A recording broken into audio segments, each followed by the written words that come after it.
There is a silence that is louder than any scream. It's the silence in a room after a secret is uncovered but left unspoken. It's the silence of looking at a number on a page that rewrites your entire history. For 12 years, my husband funded a second life. And for 2 years after I found out, I said nothing at all. My voice went quiet, so my hands could get to work. Today, I'm not here to share a story of revenge. I'm here to talk about reclamation. The quiet, meticulous rebuilding of a woman from the inside out. This is what happened when I found his secret bank account, and why the most powerful thing I ever did was open my own. My darlings, if you take nothing else from my words today, take this: your peace is your most sacred possession. And sometimes, protecting it means moving in absolute silence. Let me walk you through the 6 lessons the silence taught me. My darlings, you expect the world to end with a siren. You brace for the thunderclap, for the shattering glass, for the phone call in the dead of night. Life prepares you for those kinds of ruptures. It does not prepare you for the quiet one. The one that slips into the room on stocking feet and sits down beside you before you even know it has arrived. My world did not end with a scream. It ended with the soft whisk of paper, a smooth sheet of statement paper sliding from a folder I was never meant to open. That was the only sound. The rest was silence. A long deep silence where my heart did not break but rather turned very cold and very still, like a stone at the bottom of a winter lake. I was looking for a receipt. A simple thing. A scrap of paper to verify a charitable donation for the taxes. Martin had asked me to find it himself. He was at the office and needed the information. He was always needing information from me, the keeper of the files, the curator of our domestic proof. I knew his system. I had designed it for him. The hanging files for utilities, the green folders for insurance documents, the red ones for tax returns.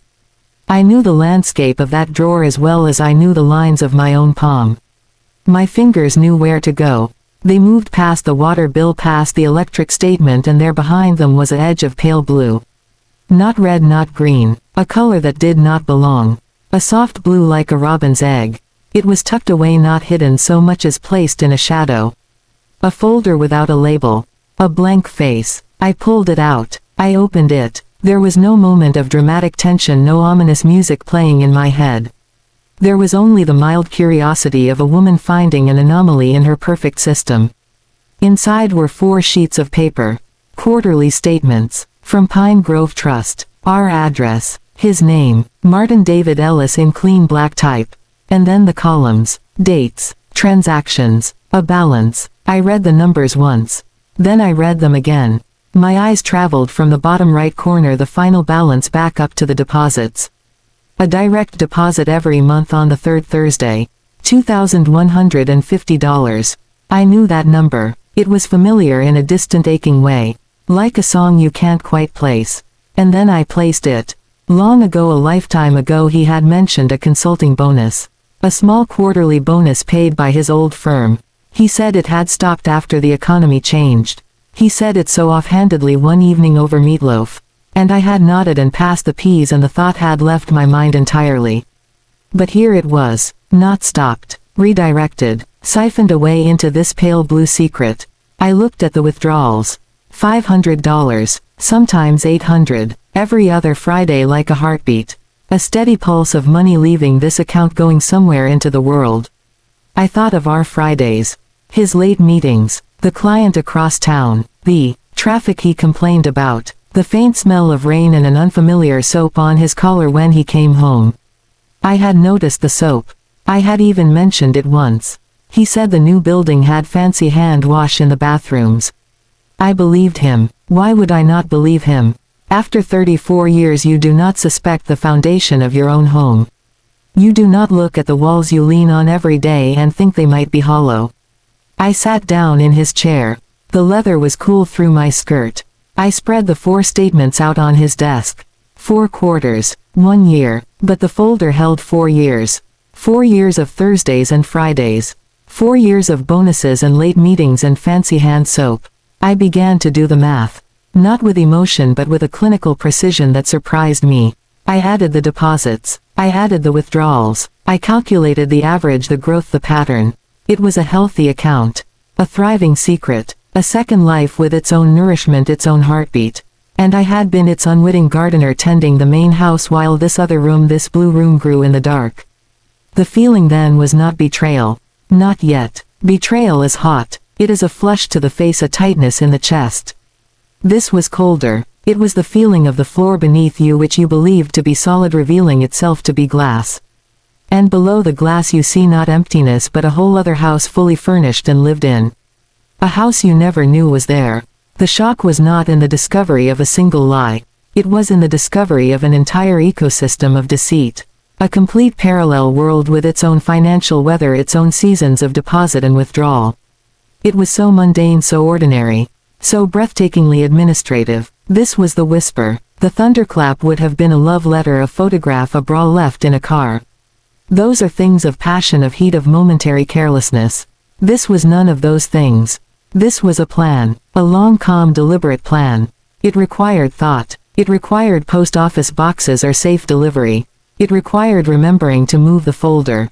It required looking me in the eye every single day for 4 years, for 12 as I would later learn, and maintaining this other life in his mind. The effort of that, the cognitive space it must have occupied. While I talked about the grandchildren, while I planned our trips, while I rubbed his sore shoulders at night, he was balancing 2 sets of books. He was remembering his lines for 2 different plays. That is what the whisper told me. It told me this was not a mistake. It was not a stumble. It was a construction project. He had broken ground on it years ago and he had been building it ever since. Brick by brick, deposit by deposit. And the blueprint, the original plan, had been drawn in such a way that I would never hear the construction noise. I would never see the workers coming and going. The illusion of our normal life would remain perfectly intact, undisturbed. I was living in a beautiful stage set and he had a door in the back wall I never knew about. I put the papers back. I smoothed them into the blue folder. I slid the folder back into its shadow behind the hanging files. I found the donation receipt exactly where he said it would be. I closed the drawer. The click of the latch was the loudest sound in the room. I stood there in his study surrounded by his books, his awards, the photographs of us. I looked at the woman in those photographs. She was smiling. She looked happy. She looked secure. I felt a distance from her as if she were a cousin I had not seen in years. A dear sweet woman who had no idea what was coming. I walked to the kitchen. The afternoon light was coming in through the window over the sink. It fell on the clean countertops, on the ivy in the hanging pot. Everything was in its place. Everything was calm. The world had not ended. The walls had not fallen down. But the understanding had settled into my bones. A quiet, lethal understanding. The foundation was gone. The trust was not cracked. It was vaporized. It had never been there in the way I thought. The man I loved was a careful man, a meticulous man. And he had been meticulous in this too. The horror was in the care he took. The horror was in the quiet. I made dinner that night. I peeled potatoes. I seasoned the roast. My hands did their work. My mind was elsewhere. It was in that blue folder. It was tracing the lines of those numbers.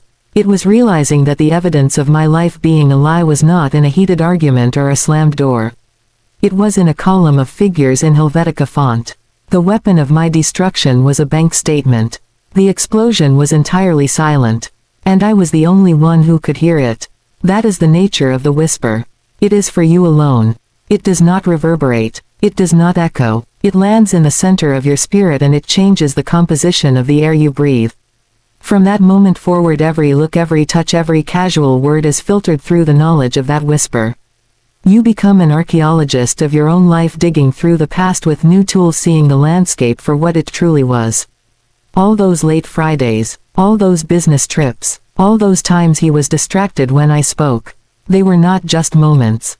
They were clues. And I had been a detective who never knew there was a crime. So no, my darlings, my world did not end with a bang. It ended with a piece of paper so ordinary you would not look at it twice.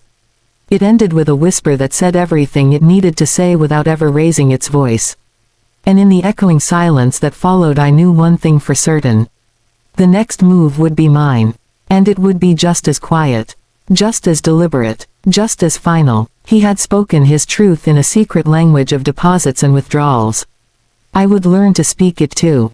But my words would be different. My words would be my own. We are taught from girlhood that silence is a void, an emptiness to be filled with our hurt, our questions, our righteous noise. We are told to speak our pain, to claim our truth, to stand in the light and declare what has been done to us. There is power in that. For some. But my darlings, there is another kind of power. A deeper, quieter kind. It lives in the space between knowing and revealing. It is the power of holding a truth so close to your chest that it becomes a part of your very breath. A fuel. A compass. When I closed that filing cabinet drawer, I held a live wire. The current of it buzzed in my veins. It was pure, shocking clarity. My first instinct, the human one, was to carry that wire to him. To lay it at his feet and watch it jump and spark. To force a reaction. To make him see the damage. To hear the words from his own mouth. I could see the scene so clearly. The confrontation. The tears, his or mine. The slammed doors. The exhausting, terrible theater of it all. It would have been a performance. And he would have had a role rehearsed for years. He was a man who built arguments like others build shelves, sturdy and plausible. He would have had explanations. Reasons. A way to make the numbers seem like a misunderstanding, a necessary secrecy for a surprise for us. He would have twisted the live wire into a harmless bit of string. And in my anger, in my hurt, I might have wanted to believe him. Just to make the burning stop. That is the gift of confrontation. It is a gift you give to them. It is the gift of context. The gift of a chance to build a defense. To craft a story that softens the blow. When you hand someone the evidence of their betrayal, you are also handing them the script for your next argument. You are saying, here is the hurt, now let us discuss its shape. Let us debate its size. Let us negotiate the terms of my pain. It becomes a transaction, and in any transaction with a person who has already stolen from you, you will lose. So I did not give him the gift. I took the live wire and I swallowed it. I let it burn a new pathway inside me. It was agony, yes. A silent, scorching agony that lit me up from within. But that agony had a purpose.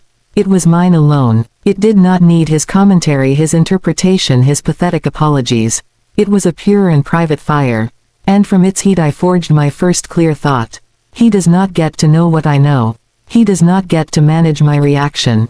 He does not get to share this space with me. This knowledge, this terrible clarity is my territory. And I will defend its borders with my silence. My silence became a room. A room with no doors. I lived inside it. I would sit across from him at the breakfast table, and inside that room I was perfectly safe.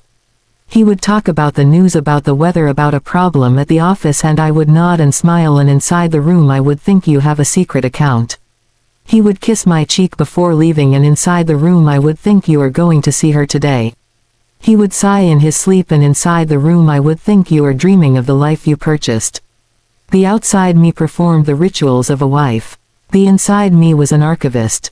A scholar of deceit, collecting data, observing patterns, not with rage but with a chilling academic focus. My silence was not passive. It was the most active state of my life. It was a gathering of strength. He felt the shift, of course. How could he not? The temperature in the house had changed. The woman who shared his bed was now a custodian. Polite, efficient, distant in a way he could not name. He would sometimes look at me, a question in his eyes. Is everything all right, Clara? And I would look back from the doorway of my silent room and say, I'm just tired, dear. It was not a lie. I was tired. I was tired of him. I was tired of the performance. But my tiredness was a wall he could not scale. He tried a few times. Bringing me flowers. Offering a weekend away. These were the gestures of a man who senses a disconnection but assumes it is his to fix with a simple romantic token.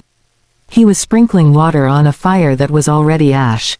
The real fire was burning elsewhere inside me, and he had no idea. That is the profound liberation of silence. It removes you from the game entirely. You stop playing by the rules of relationship, the rules of he said, she said, the rules of emotional reciprocity. When you stop asking questions, you stop inviting lies. When you stop showing hurt, you stop receiving false comfort. You become unreadable, a closed book. And to a man who believes he has written every chapter of your story, that is the most unnerving thing in the world. My calmness became a mystery he could not solve. It was a defense he could not penetrate. People will tell you that silence is weak. that it is avoidance, that you are not standing up for yourself. They are wrong. Screaming is easy. Tears are easy. They are a release. They are a storm that passes. Silence is a choice. It is a sustained action. It is holding a tremendous weight without letting a single grunt escape your lips. It is looking at the person who betrayed you and giving them absolutely nothing of your interior world. No satisfaction of your anger. No balm of your forgiveness. No landscape of your grief for them to wander through. You offer a smooth polished stone where your heart used be, and they are left to wonder what is behind it. They are left alone with the echo of their own actions. For 2 years I let him live in that echo. I let him live in the world he had built, the world with the secret account and the Friday withdrawals and the other woman. I stepped out of it. Emotionally, mentally, I vacated the premises of our marriage while still physically walking its halls. My silence was the sound of me packing my bags in slow motion. He heard nothing, but I was filling my own trunks with resolve, with clarity, with a cold new strength. The day I finally spoke, it was not a confrontation. It was a statement of fact. An observation delivered as casually as a weather report. The Pine Grove Trust account. I did not ask a question. I did not demand an explanation. I merely named the thing. I showed him I knew its name. And in that moment the gift of confrontation he had been denied for 2 years became a weapon in my hand. He was utterly disarmed. He had no prepared script for this. He had no defense for a crime acknowledged so long after the fact with such chilling calm. He sputtered. He faltered. His architecture collapsed. Because I had not confronted him with anger. I had confronted him with the evidence of my own complete and utter emotional departure. He was not facing a wounded wife.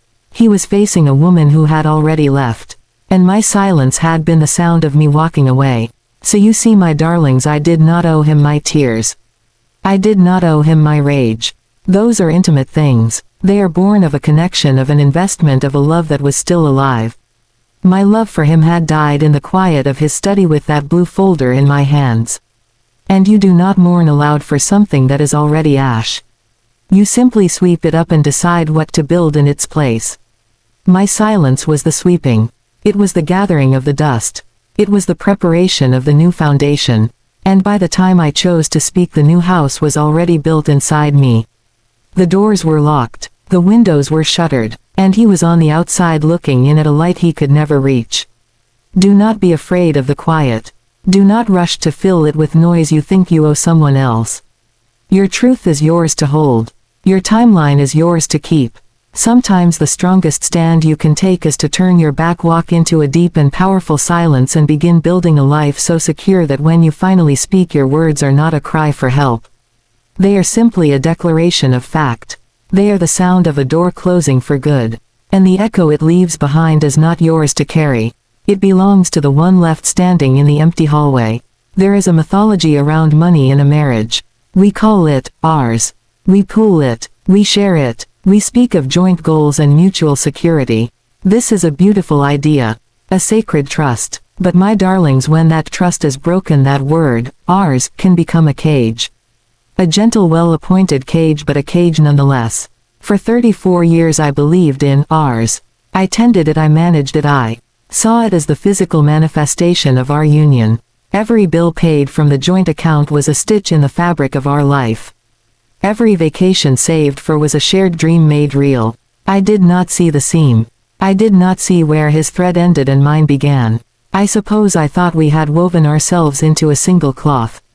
The day I stood in the credit union lobby, a different word echoed in my mind. Mine. It felt foreign, a little sharp, a little selfish. It whispered of separation, of singularity. It hissed of distrust. Dolores, the woman behind the desk, had kind eyes. Eyes that had seen women like me before. Women with wedding bands worn smooth from decades of wear, standing in the quiet light of a bank asking for something that felt like a secret. She did not smile with pity. She smiled with recognition. When I said an account in my name only, please, my voice did not shake. It was calm. It was final. It was the first true sentence I had spoken since finding the blue folder. Clara Ann Willis. My maiden name. A name I had not used in a lifetime. It was not a rejection of him then. It was a reunion with myself. That first deposit was $57. It was not much. It was the cash I had saved over 3 months by buying store-brand coffee, by choosing chicken over steak, by mending a sweater instead of replacing it. Small economies of a household manager. Money he never noticed was there, so he never noticed it was gone. When I handed those bills to Dolores, I was not taking from him. I was returning to myself. I was reclaiming the value of my own careful stewardship. Those $57 were an act of profound self-respect. They were a vote. A ballot cast in a silent election where I was the only candidate and the only voter. I voted for Clara. I voted for her future. I voted for her sovereignty. They call it an escape fund. A defensive phrase. It suggests running, suggests fear. I began to think of it as my assurance fund. My assurance that no matter what happened in the beautiful cage of ours, I would retain the key to my own dignity. Every dollar I added was not a withdrawal from my marriage. It was an investment in my own personhood. The joint account paid for the roof, the groceries, the utilities. It maintained the life we had built. My account paid for something else entirely. It paid for my peace. It paid for my option to stay or to go on my own terms, not as a supplicant, not as a victim, but as a woman of means. Limited means at first, but means nonetheless. This is the thing they do not tell you. Financial dependence is not merely about the ability to buy things. It is about the ability to choose. When you have no, mine, your choices are filtered through the lens of ours. And if ours is controlled by someone who has proven himself a stranger, your choices are illusions. You choose what is permissible. You choose what will not rock the boat. You choose the path of least resistance because the alternative is a cliff with no safety net. My little account, my assurance fund, began to weave that net. Thread by thread, dollar by dollar. It was slow work. It was humble work. But with every deposit the net grew stronger and the cliff lost its terror. I found a quiet power in the mechanics of it.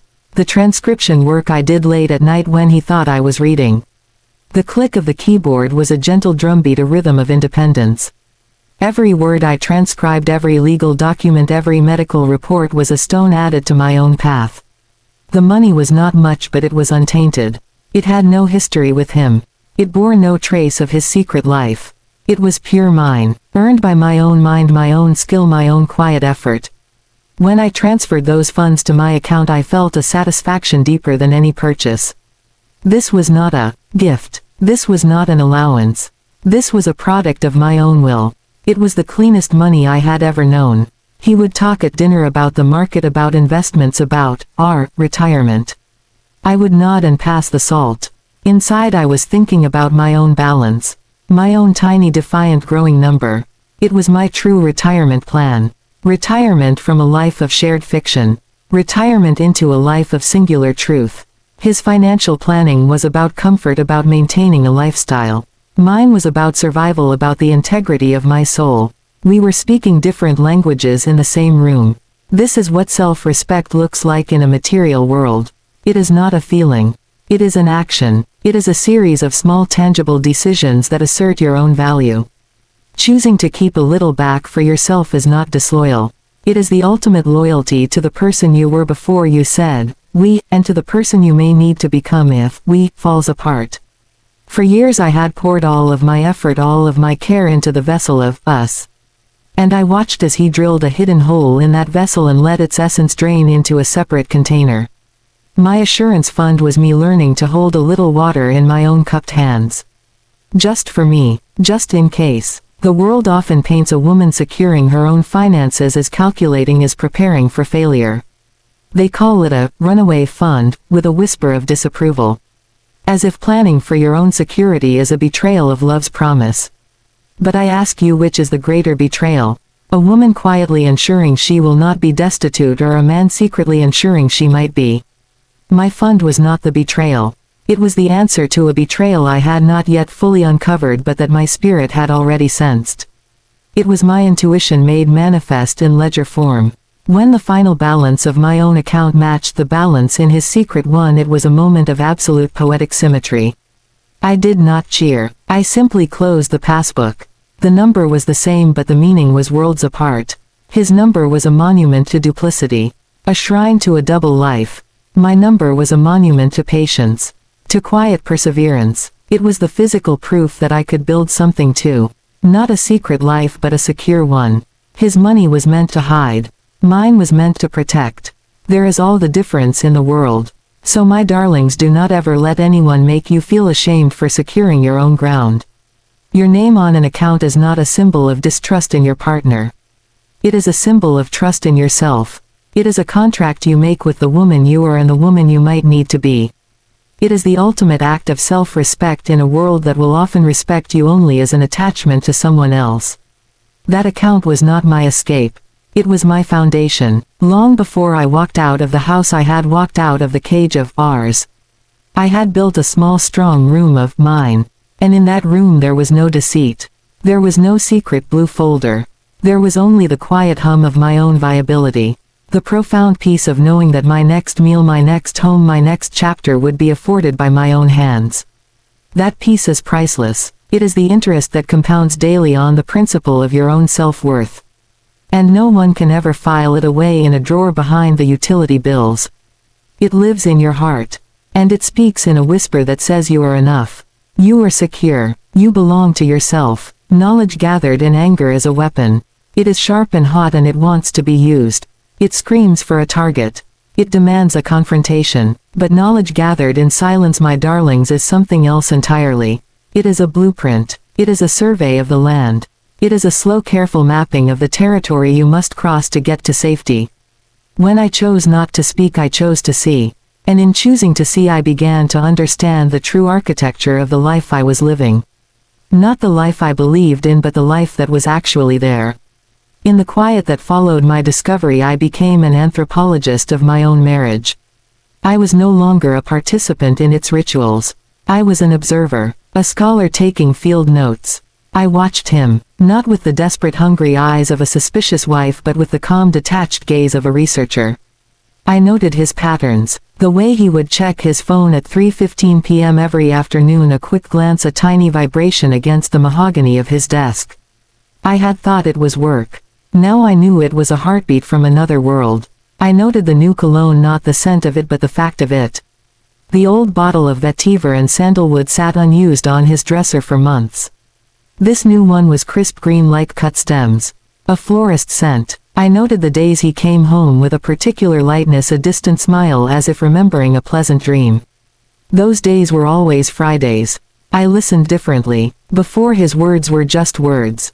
Now they were data. When he said the traffic was terrible on the interstate, I heard the route he would take to the other side of the city. When he mentioned a new client named Lena who was very demanding, I heard the careless bravado of a man hiding a name in plain sight. When he talked about stress, about the pressures, I understood he was not talking about work.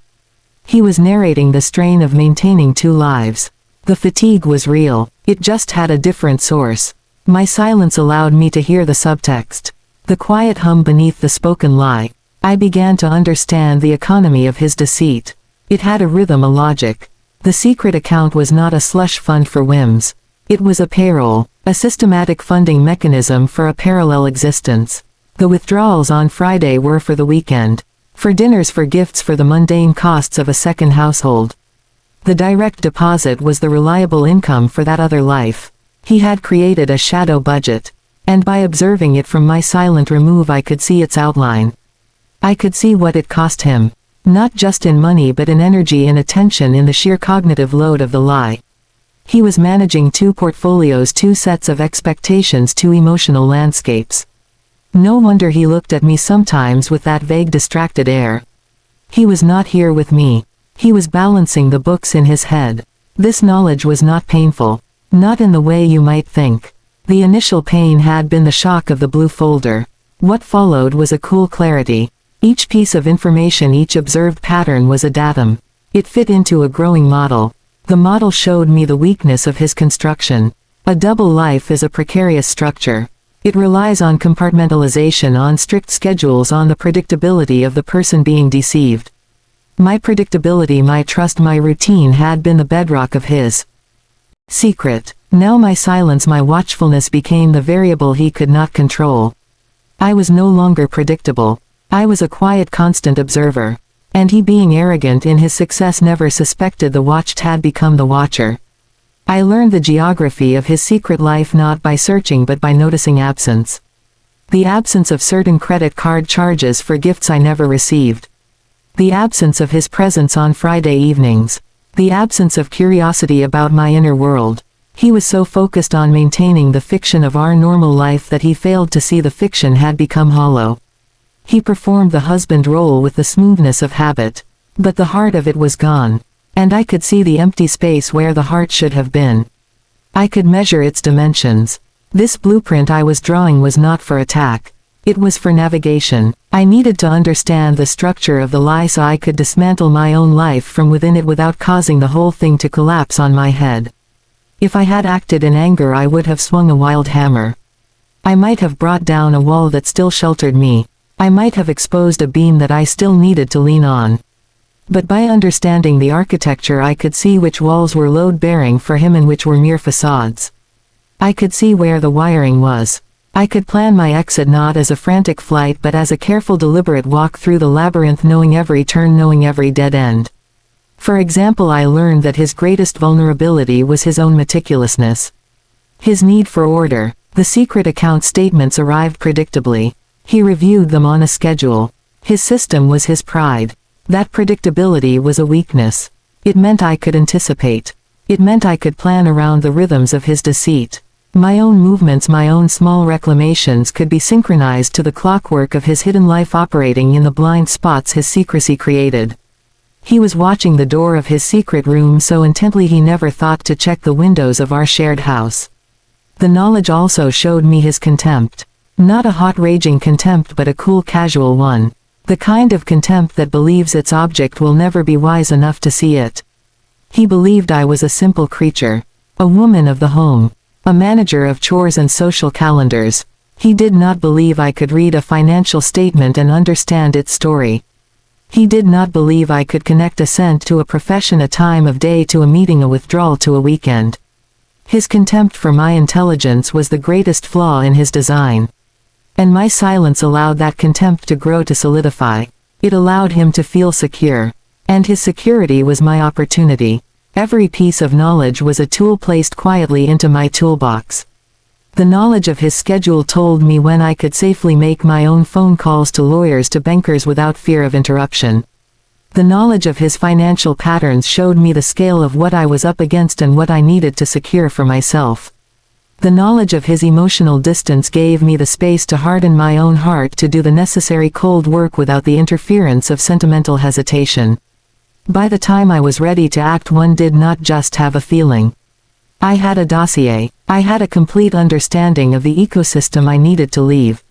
I knew its weather patterns, its food sources, its predators. This was not paranoia. This was preparation. When you are leaving a place for good, you do not just walk out the door. You study the map. You check the tides. You prepare for the terrain. My 2 years of silence were my years of cartography. I was drawing the map of my escape with invisible ink. And I was the only one who could read it. So when the moment finally came, when I spoke the name of his secret, it was not a shot in the dark. It was a surgical strike. I knew exactly where to press. I knew what the name Pine Grove Trust would mean to him. I knew how it would vibrate through the careful architecture of his lies and which specific beams would buckle first. I had watched the structure for so long from my silent remove that I knew its every stress point. That is the power of knowledge gathered in silence. It transforms you from a victim of the story into the author of its final chapter. You are no longer reacting. You are orchestrating. The calm you cultivate is not passivity. It is the steady hand of a surgeon or a sapper.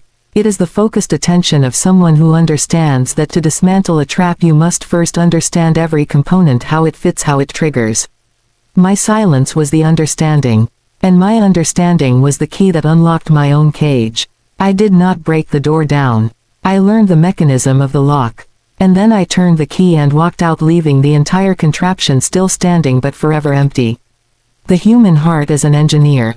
It is a builder of bridges over canyons of pain. Its first instinct when faced with the wreckage of betrayal is not to flee the canyon. It is to ask why the bridge fell. It wants to study the blueprints. To examine the materials. To find the flaw in the mathematics. It believes if it can just understand the reason for the collapse, it can rebuild. It can build something stronger this time. It can prevent the next fall. This instinct, my darlings, is a siren song. It is a beautiful, terrible lure that will pull you onto the rocks every single time. When I finally spoke the name of his secret account, his world did not shatter. It imploded, and from the implosion came a vacuum. And into that vacuum rushed not just his panic but his desperate need to explain. To fill the silent, terrifying space I had created with words. With reasons. With a why. He stammered about loneliness. He wept about a midlife crisis. He spoke of feeling invisible in our marriage, of a distance he never knew how to bridge. He painted a picture of a man pushed into the arms of another by circumstance, by neglect, by a cold wife. He offered me the blueprint of his bridge's failure. And he begged me to look at it with him. To analyze it together. To find a way to build anew. I looked at him. I looked at the tears on his face. I heard the tremor in his voice. And I felt nothing. Not anger. Not pity. Just a vast, cool emptiness. A perfect quiet. Because in the 2 years of my silence I had already done the forensic engineering. I had already examined every possible why. And I had arrived at the only conclusion that mattered. The why was a hole. A bottomless pit. And I would not spend the rest of my life trying to fill it with his excuses.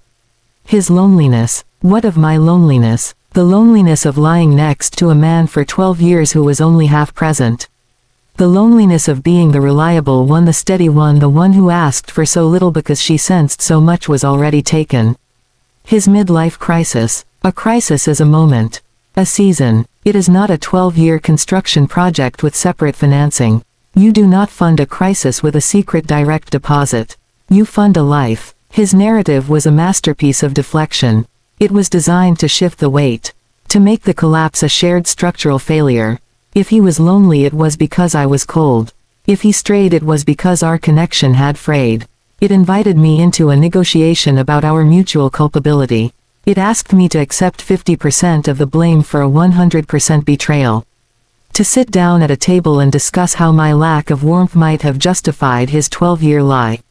This is the trap of the why. It transforms his concrete, deliberate actions into a reaction. It makes his choice my fault.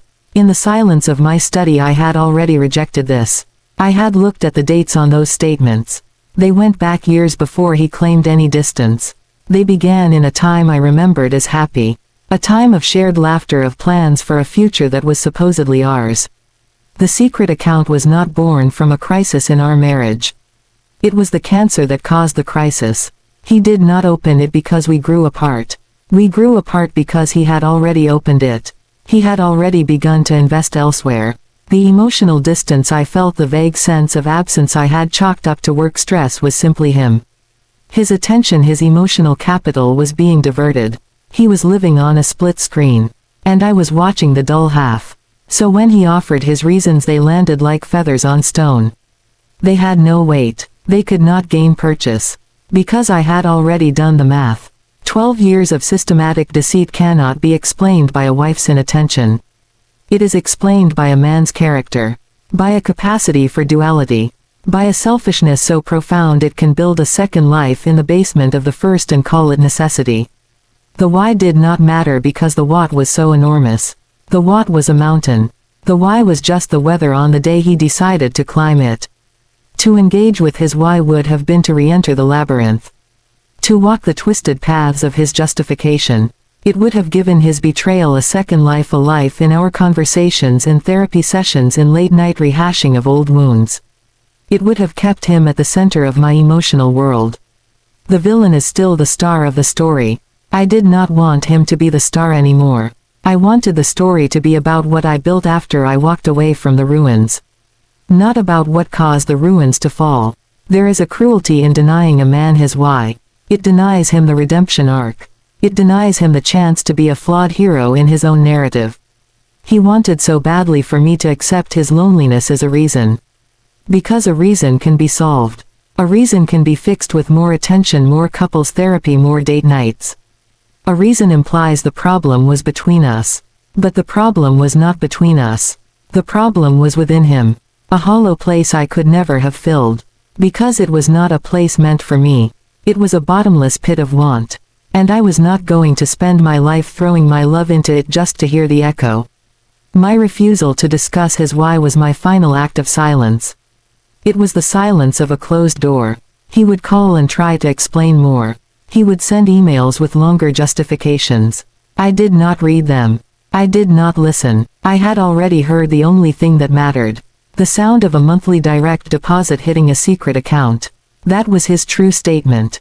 That was his why. Everything else was just the commentary. By abandoning the search for his why, I was able to claim my own what. What did I need to do to be safe? What did I need to build to be whole? What kind of life did I want to live after this? These were questions that had answers. Tangible, actionable answers. They led me to the credit union. They led me to the transcription work. They led me to the lawyer's office. They were questions of forward motion. The why is a question that pulls you backward into the past, into a dark forest of maybes and might have beens. You can wander there for a lifetime and never find a clearing. My peace was found in the present tense. In the next right step. In the balance of my own account. In the quiet of my own apartment. His why was his burden to carry. His reason, his loneliness, his crisis, these were his belongings. I did not pack them when I left. I left them for him in the empty house. Let him sit with them. Let him analyze them. Let him build a new bridge out of that sorry timber if he could. It was no longer my concern. The greatest power you can wield over a person who has wronged you is not your anger. It is your indifference. And the fastest route to indifference is to stop caring about their reasons. Reasons are for people who share a future.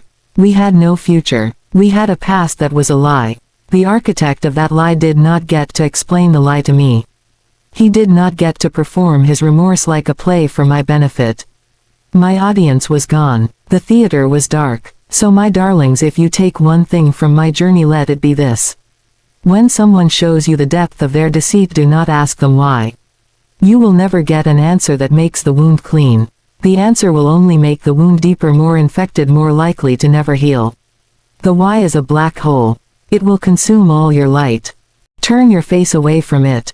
Turn your face toward the small steady light of your own next step. Build your own reasons. Your reason to be secure. Your reason to be independent.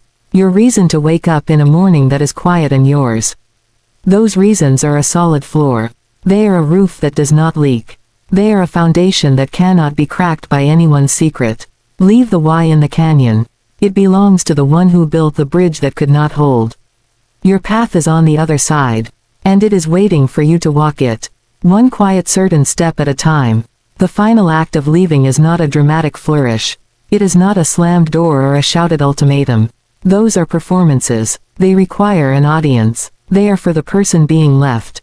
They are a last desperate attempt to make them see, to make them feel the seismic shift. But my darlings, by the time I was ready to leave, there was no one to perform for. The man in the house was already a ghost to me. A memory wearing my husband's skin. The real departure had happened silently over 2 long years in the quiet corners of my soul. The physical walking away was merely the echo. A formality. I did not pack in a frenzy. There was no suitcase thrown open on the bed, clothes piled in heaps of anguish. I packed like a librarian archiving a life that was closing. Carefully, deliberately, with a reverence for what was real and a cold dismissal for what was false. I took the books whose margins held my notes. I took the photograph of my mother, the one in the silver frame. I took the quilt my grandmother had stitched by lamplight a lifetime ago. These things had weight. They had a history that belonged only to me. I left the wedding china in its cabinet. I left the portraits of us on the walls. I left the set of golf clubs he'd given me one Christmas, a gift for a version of myself he'd imagined, not the woman I was. Those things were artifacts of the shared fiction. Let them remain in the museum of our marriage. The sound of my suitcase wheels on the hardwood floor was the loudest noise in the house. A soft rumble, a quiet thunder. It was the sound of tectonic plates completing their slow, inevitable drift. I did not look back at the door. There was nothing in that doorway for me. No phantom of my younger self, no ghost of what might have been. The past was a country I had already evacuated. This was just crossing the border. The peace did not come immediately. First there was a vast and echoing silence. But it was a different silence from the one I had cultivated in his presence. That silence had been a strategic thing, a wall, a fortress. This new silence was simply empty space. Undefined. Waiting. It was not heavy. It was light. It was a room with no furniture. And for the first few days I just sat in the middle of that room and breathed. I listened to the absence of his expectations, the absence of his lies, the absence of the low-grade dread that had been my constant companion. The silence was not oppressive. It was luxurious. It was mine. Peace arrived not as a wave but as a series of small realizations. The first was the morning I made coffee. Just for myself. I ground the beans a single serving. I did not have to think about how he liked it stronger, darker. I made it exactly how I preferred it. And as I took that first sip in the clean quiet of my own kitchen I felt a jolt of ownership so profound it nearly brought me to tears. This coffee was mine. This taste was my choice. This moment belonged to no one but me. It was a tiny mundane act of sovereignty. And in that moment I understood that peace is built on 1,000 such tiny acts. Peace was the relief of no longer being a detective. Of no longer scanning for clues, parsing words for subtext, watching the clock on a Friday afternoon. The mental energy I had spent on his secret life was now returned to me. It was like a tax refund of the soul. I could spend that energy on a book whose plot was not my own. On a walk where my thoughts could wander without circling back to him. On a nap taken in the middle of the day simply because I was tired. The exhaustion of vigilance began to melt away. I had not realized how heavy that armor was until I finally took it off. Peace was the discovery that my own company was not lonely. It was interesting. I began to hear my own thoughts again. Not the frantic worried thoughts of a woman trying to solve a problem but the slow meandering thoughts of a woman simply existing. I remembered old hobbies. I bought a sketchpad and some charcoal. My lines were shaky at first but they were mine. No one was there to look over my shoulder, to comment, to criticize. The creation and the judgment belonged to the same person. It was a closed loop of contentment. And then there was the garden. My balcony garden with its pots of rosemary and thyme. Tending to them became my meditation. I learned about soil and light and drainage. I learned that some things thrive with a little neglect. You cannot overwater rosemary. It needs a harsh sun and a dry spell to develop its full pungent strength. I saw myself in that rosemary. I had been overwatered with lies for so long my roots were nearly rotten. Now in this bright difficult honesty I was finding my own strength. My own flavor. Peace was in the smell of earth on my hands. Peace was in the patient waiting for a seed to sprout. The world expects a narrative of recovery. They expect you to be shattered and then rebuilt. They want the story of the new love, the new career, the dramatic renaissance. My peace did not look like that. It was not a fireworks display. It was the gentle turning of the earth from winter to a very quiet early spring. There were no bold flowers. Just the first pale green shoots of grass. The profound relief of the thought. I forgave him not for his sake but for my own. But forgiveness is not the right word. It implies a moral absolution I do not feel.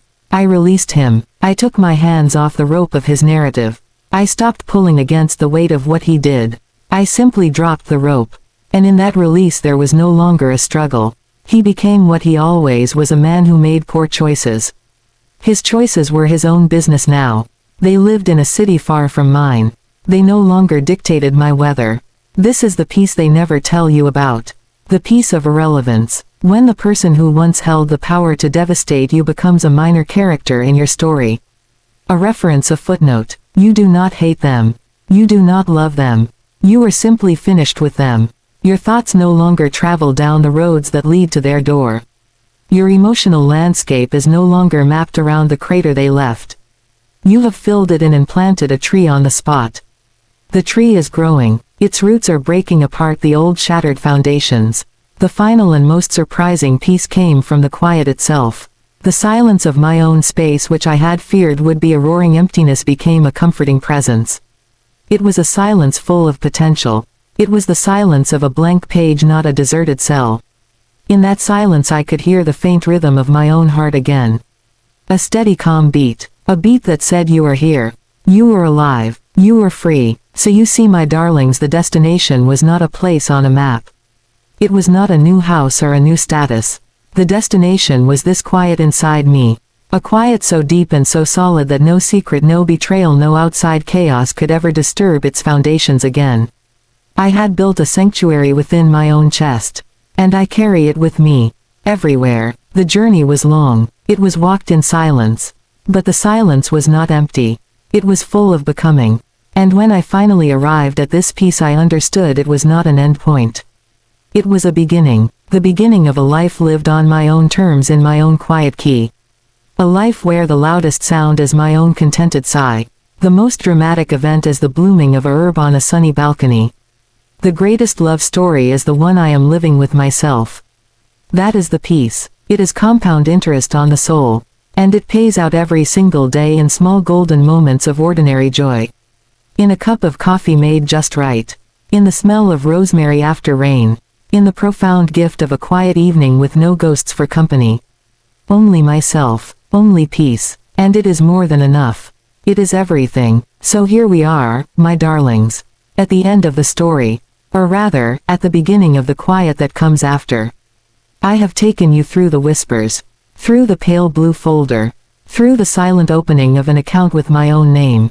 Through the long, patient study of a lie's architecture. Through the refusal to ask a question that had no good answer.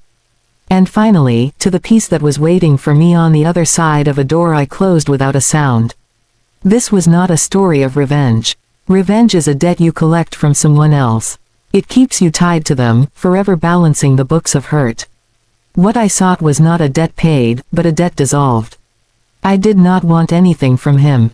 Not an apology, not his suffering, not a pound of flesh. I wanted my freedom. And freedom, I learned, is not taken in a dramatic raid. It is gathered, slowly, in the quiet moments when no one is watching. It is built from the spare change of your own dignity, saved over time.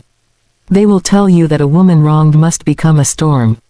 She must rage, she must dismantle, she must make herself seen and heard in her fury. And there is a place for that fire. It is a purifying, necessary flame for some. But my power was found in the opposite. In becoming so still, so quiet, that I became invisible to his narrative. While he was busy acting out the drama of his double life, I was in the wings, calmly packing my bag for a different journey altogether.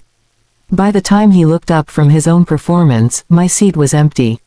The theater was dark, and I was already miles down the road, under a sky that knew nothing of his secrets. My strength was not in confronting the lie, but in outliving it. In building a truth so solid and so real beside his flimsy fiction that his story simply ceased to matter. It became a rumor about someone I used to know.